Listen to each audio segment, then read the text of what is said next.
So expect it. Expect the foolishness. Are you going to be happy regardless of the situation? Or are you going to be unhappy and wallow in the situation? You cannot single-handedly make it seem like we have appropriate staff when we are understaffed. If your job in healthcare or in sonography has you super stressed out, keep on watching this video. If you are feeling zapped at the end of the day, no energy, no desire to talk to anyone, you don't want to talk to your family, you just want to sit on the couch and stare at the wall, you're experiencing high levels of stress and high levels of anxiety. If you want to choose happiness and stop being so frustrated, so overwhelmed, then this video is designed for you. I'm going to tell you about the completely stressed out state that I was in and the shifts, the changes that I made gradually to get to a much better place. So, several months ago, I was completely done after work. I just wanted to sit on the couch and watch TV. That's all I did every single day that I could after work. I didn't have any energy to do anything else. My brain was done. I had no mental capacity to do any type of hobbies, any type of extracurricular. I didn't want to call my family. I didn't want to talk to them. I just had nothing left in my tank to give. Why was I in this state? I was anxiety ridden. I was stressing out about different things that I felt weren't being handled in the way that they should be at work and in other environments. I felt like people weren't acting the way that they should, so then I got stressed out or I became anxious. When I was at work during the exams, my breathing was not regular. I felt tension in my body, and in my mind, I was telling myself, okay, you gotta rush, get this image, get the next image, get the next image. You gotta get the next patient. You gotta stay on the schedule. You gotta do this, you gotta do that. And I was just putting myself under a bunch of pressure. I'm gonna go ahead and warn you. This is gonna be a long video, but it's gonna be a good one. You definitely wanna finish this video. For each patient that was coming in, telling me about their problems, their issues, this and that and the other, when I was really supposed to be performing the exam, doing my job, I was going over and beyond, showing compassion and empathy and just letting them talk and talk and talk. But now, this is kind of crazy for me to say, but I feel the happiest I have ever felt in my life. This is so weird for me to say at my big age, but it's the truth, because my mind, my mentality has never been like this. So I'm going to definitely share with you how I got to where I'm feeling this way now, and I have actually sustained this for 6 months, and I wanted to make sure that I could sustain this even when I have still been experiencing ups and downs in life. Life has not been perfect. So the first thing I did was get medically evaluated for a few of the symptoms that I was experiencing, and I started treatment for that. And I didn't mention all of those symptoms in this video, but I was dealing with some other things that probably contributed to that fatigue that I was feeling. The next thing I did, I took inventory of what was going on with myself. I wrote down a list of the things that were taking my energy. The things that were taking my energy included, like I mentioned, showing those extreme levels of concern and empathy and compassion for the patients. Cooking frequently and cleaning, the load of cleaning that I had to do, that was taking my energy. A huge thing that was taking my energy was worrying about what other people think. The patients, my coworkers, my superiors, all of them. And my family members too. I was getting upset about rude patients in my commute to and from work. I was getting worked up just in traffic. So once I realized my energy takers, the next thing I did was do some research to get some help. I'm going to be dropping some serious gems that I'm going to put them all in this video, all the gems that I came across that helped, from the articles, the videos, social media posts that I took in to help me mentally get on the right path. Again, if you want to choose happiness, keep on watching. If you don't want to choose to be better, this is not the video for you. These articles were on reducing stress, reducing anxiety, and controlling emotions. Those were a lot of the things that I was investigating. And then the social media posts just came up randomly. So one of these social media posts that I came across was by Aaliyah's Face. I watch her. Let me know if anybody else watches her. So in one of her videos, she says, I had to stop living in the world as it should be and live in it as it is. Think about that. So I began to accept that foolishness is going to happen. People are going to get on my nerves. They're going to be rude. They're going to be unreasonable. So expect it. Expect the foolishness. Now, how I react, that is the only thing that I can control. I had to learn to control the things I could control. That is one of my biggest issues that I struggle with. But I've gotten so much better. Still not perfect. So sometimes what I tell myself, okay, Drew, today you're going to have some peaks and valleys. There's going to be some good things and there's probably going to be some bad things. But at the end of the day, you're going to have a good day. That's one of the quotes from my mother. You make it a great day. You don't let the circumstances determine the outcome of your day. She's a good one for that one. Another thing that I came across and repeated to myself is a scripture. You cannot add 1 cubit to your life by being anxious. By me being anxious, I'm not improving anything. I'm not going to prolong my life. I'm not going to make the situation better. It's not going to help. As frustrating as that is something I began to accept. So I began to ask myself when certain situations would come up, and I'm talking about these are trivial situations that I probably won't be thinking about in a year, probably won't be thinking about in 5 years. Okay, this situation happened. I do give myself some grace. How do you feel about it? That was stupid what just happened. But okay, do you want to be happy or do you want to be unhappy? So I will have to make a decision. I have to make myself make the decision. What are you going to do about this? Are you going to be happy regardless of the situation? Or are you going to be unhappy and wallow in the situation? I want to be happy. Okay then, stop thinking about it. Easier said than done, for sure. Now, one of the things that was really a turning point was what someone said to me. Now, this was not said in a very empathetic way at all. And I still believe that honesty without empathy is cruelty. But what essentially was said was your stress, your anxiety are coming from the way you are perceiving the things that are happening around you. To me, feels like, okay, I'm just creating scenarios. I'm just creating these stressful situations that are going on. What I'm dealing with is not abnormal. So that was my initial reaction. However, the way I am, even if somebody tells me something I really don't like, or is really just the way that they say it, at the end of the day, even if I don't deal with that person, I'm still going to see, is there anything that I can take away from that situation? Is there any truth to what they told me? Is there any way that this could make me better? So what I took from it was, I'm not going to completely accept that everything is in my head. No. I know that certain situations are stressful. They can easily cause stress. Certain work environments are toxic. And I'm going to acknowledge that. I'm going to acknowledge my feelings. If I am in a difficult situation, I'm going to be like, what that person did was stupid. What that person did, that was rude. But am I going to wallow in it? Am I going to get stressed out about it?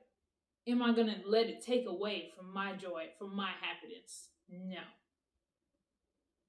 So that's the shift that I had to start making. And I think it was from one of the articles that I had read. There was an illustration. You only have so much energy in a day. Imagine that the amount of energy you have at the start of the day is $100. This analogy is good for me because I like money. I like saving money. I'm very good at saving money. Anytime you give away your energy to something that is unnecessary, that does not truly matter, and again, I'm talking about things like that will not affect you necessarily in 5 years. Every time I get stressed over little things, I'm giving away some of my money. By the end of the day, or by the time you get home from work, you could end up with $0 because you have given away your energy to all these different people, these insignificant people that don't really know you, that you won't see again tomorrow, that you might not ever see again. You have given them your money to strangers. Crazy, ludicrous. So I started to really think of it that way. I'm not giving you my money. You cut me off in traffic? No, I'm not going to give you my money. Number 4, not only did I think about what was taking my energy, what was making me anxious, what also just caused general stress to me. For example, things like, oh, the ultrasound machines at my job are not working, so we're limited in what we can do. Or the schedule is getting behind at work. We're getting late on getting the patients back. Or we have limited rooms. We have limited resources. I had to tell myself, Drew, you cannot single-handedly make it seem that the schedule is not overbooked when it is overbooked. You cannot single-handedly make it seem like we have appropriate staff when we are understaffed. You cannot single-handedly make it seem like we have sufficient resources when we don't.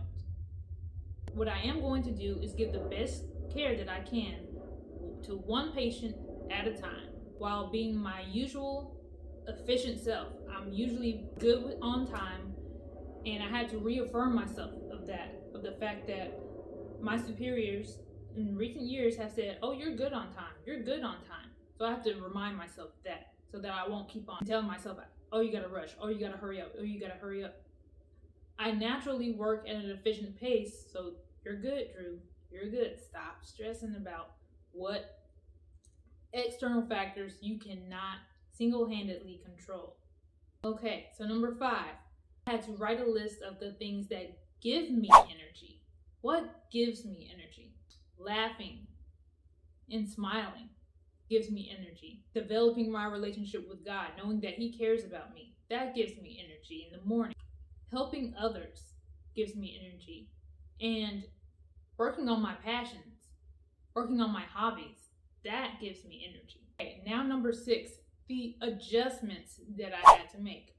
First things first, I started waking up earlier in the morning to fill up my cup before I started pouring it out and giving people away my money at work.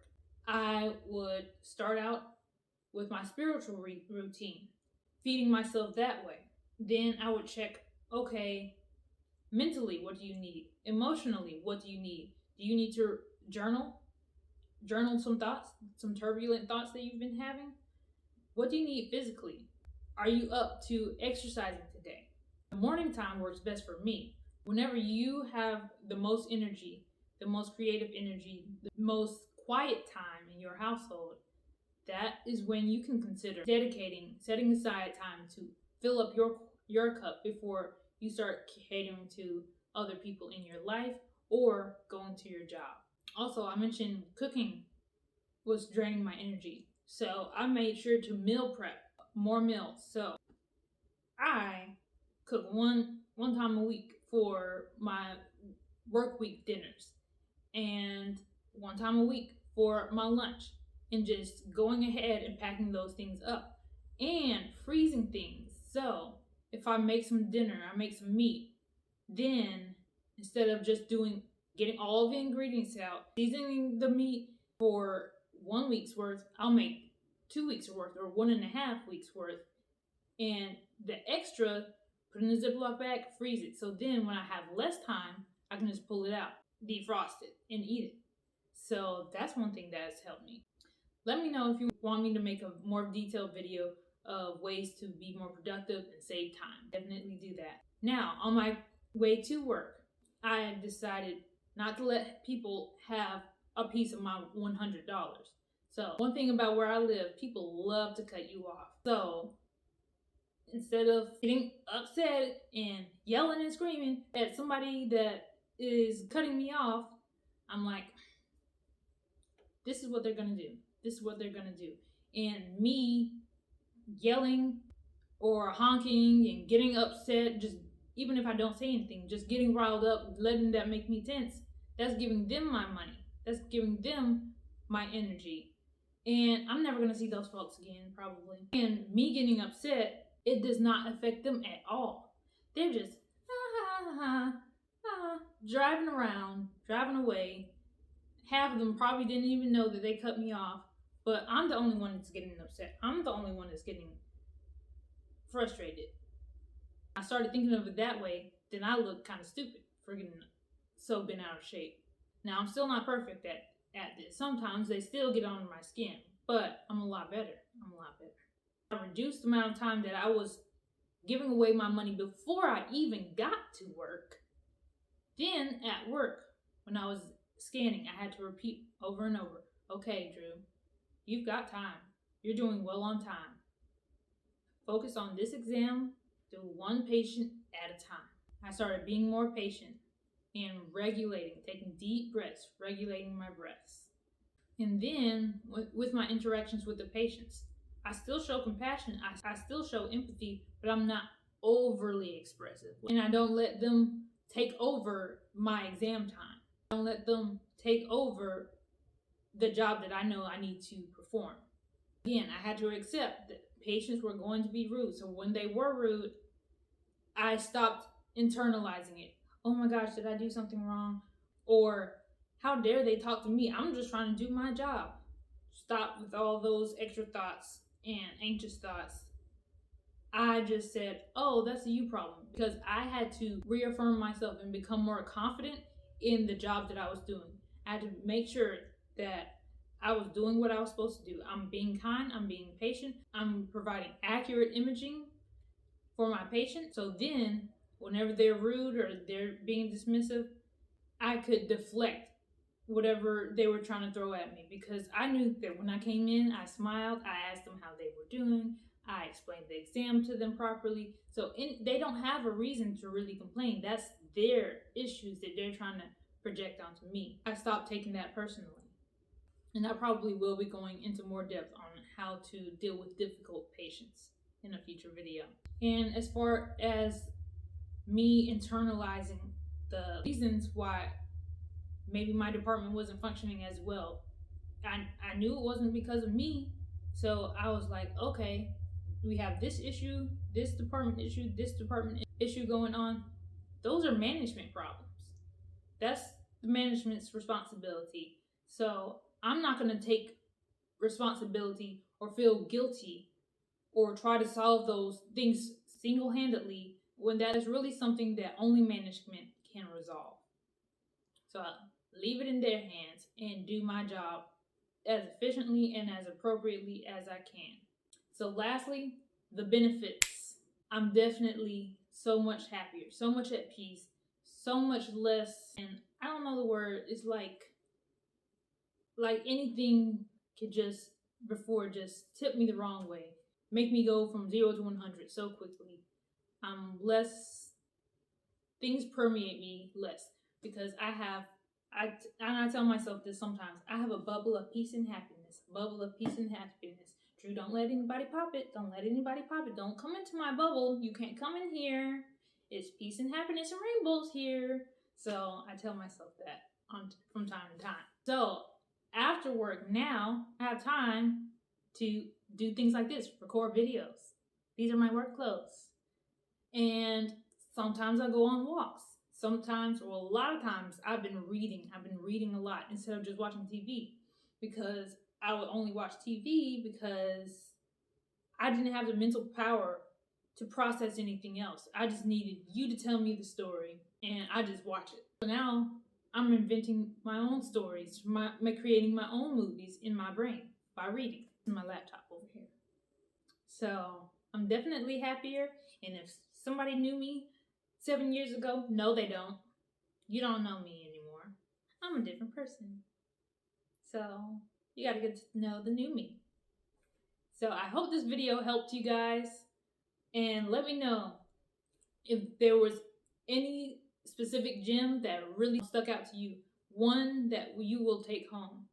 And this was not an overnight process. It has taken a lot of time. Still working on being more positive, not saying negative things, even if I feel like I'm just venting, I'm just getting it out of my system for now. So then later I don't have to keep on letting it roll through my head.